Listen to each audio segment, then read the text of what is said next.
जो so called किसान आंदोलन था उसमें बाद में बताया गया कि कुछ खालिस्तानी भी इन्वॉल्व हो गए थे। ये सो कॉल्ड किसान आंदोलन लाल किले पर चढ़ के हमारे झंडे को छिड़ करके अपना झंडा लगाना चाह रहे थे, तब भी मोदी ने कोई एक्शन नहीं लिया। कहें तो 18 से 22 तक के जो बीच के लड़के हैं वो ये चाहते हैं कि मोदी की जगह किसी और को प्राइम मिनिस्टर बना दो। मैं सवाल पूछता हूँ, ऐसा क्यों? और कौन कौन में राहुल?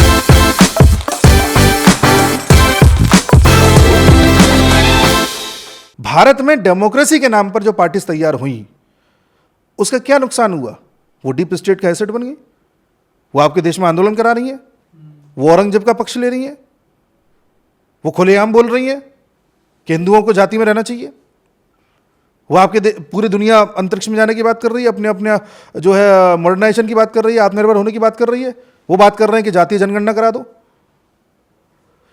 क्यों? क्योंकि इनके आकाओं को, डीप स्टेट्स को पता है कि भारत कितना मजबूत बनेगा, ये मोदी क्या कर लेगा।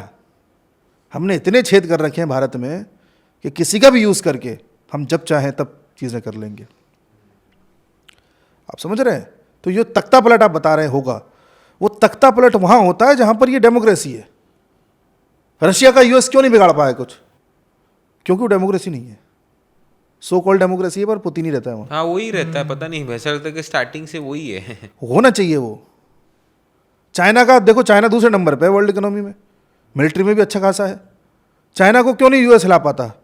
क्योंकि डेमोक्रेसी नहीं है।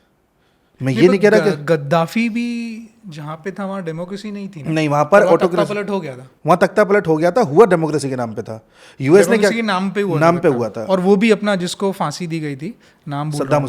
सद्दाम जी। हाँ, एक्चुअल भी नहीं था और वहाँ पे भी तख्ता पलट हो गया था। अफ्रीका के नॉर्थ में जो देश हैं यहाँ पर सब जगह डिक्टेटरशिप थी, ऑटोक्रेसी थी। अब डिक्टेटरशिप होती है तो अमेरिका पेनिट्रेट नहीं कर पाता। अमेरिका को पेनिट्रेट करना है उस देश में, अपने हिसाब से चीज़ों को टैकल करना है, तो अमेरिका चाहेगा कि या तो वहाँ का जो राजा है वो हमारे अनुसार चले, नहीं तो उस राजा को हटा दो।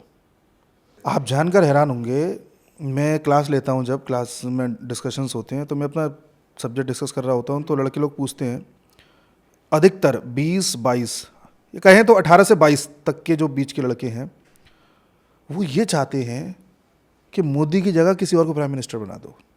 जी। मैं सवाल पूछता हूँ, ऐसा क्यों? और कौन में राहुल गांधी का नाम लेते हैं जी। अच्छा लेते हैं जी। ओ मैंने कहा राहुल गांधी क्यों जी? बोले उनके तर्क देखिए कि देश में देखिए बदलाव होते रहने चाहिए, एक ही नेता लंबे समय तक रहेगा तो ठीक नहीं है, डेमोक्रेसी के लिए ठीक नहीं है। किसके लिए ठीक नहीं है? डेमोक्रेसी के लिए। अभी डेमोक्रेसी कहाँ से उसके दिमाग में बैठी? टेक्स्ट बुक के जरिए बैठाई गई है। उन लोगों ने बिठाया है जो डेमोक्रेसी को एज अ हथियार बना के तख्ता पलट करते हैं। वो डेमोक्रेसी का हवाला देगा। फिर आप कहोगे अच्छा डेमोक्रेसी में मोदी क्या गलत कर रहा है? सर गलत तो कुछ नहीं कर रहा है, लेकिन आप ही देख लो, ऐसा कुछ हम बेरोजगारी बैठे हुए हैं, आप उसका काट नहीं कर सकते। वो बेरोजगार क्यों है? वो बेरोजगार इसलिए है क्योंकि उसके पास वो सेट ऑफ स्किल्स नहीं है जो किसी रोजगार में चाहिए होती हैं। आप मुझे एक इंसान ऐसा बता दो जिसमें स्किल्स हो और उसको जो है काम ना मिल रहा हो। हम और आप चैनल चला रहे हैं, मेहनत कर रहे हैं, सारा कुछ है। कोई कह सकता है कि भाई आपके 1 लाख फॉलोअर हो गए हमारे, भाई तुम भी लाओ, तुम भी करो, किसने रोका है? हाँ किसने रोका है? बट आप गाली दे रहे हो कि साहब मोदी ने रोजगार नहीं दिया। हमारे देश में रोजगार का मतलब सरकारी नौकरी बना दिया है।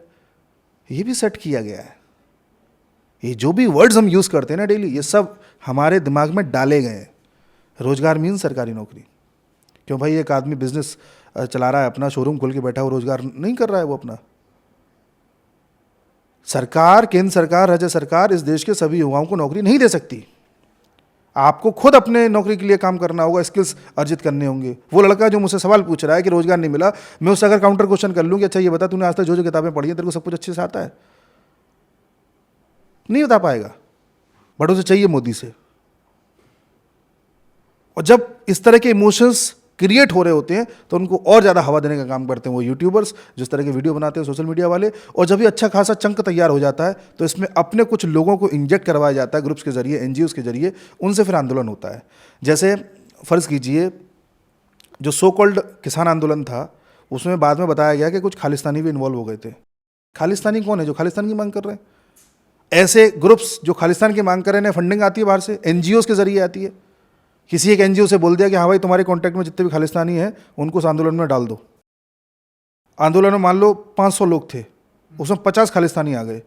वो खालिस्तानी जैसे ही वो 500 लोग थोड़ा गुस्से में आए, उन खालिस्तानियों ने तलवारें निकाल ली, आ जाओ धावा बोल दो, तो फिर तो भीड़ तो चल देती है। इट इज़ लाइक कि एक भीड़ में कोई आदमी ताली बजाना स्टार्ट कर दे तो सब बजाना स्टार्ट कर देते हैं मॉब किसी मौके पे। मेंटालिटी। वो काम किया जाता है जो बांग्लादेश में हुआ, भारत में क्यों नहीं हुआ।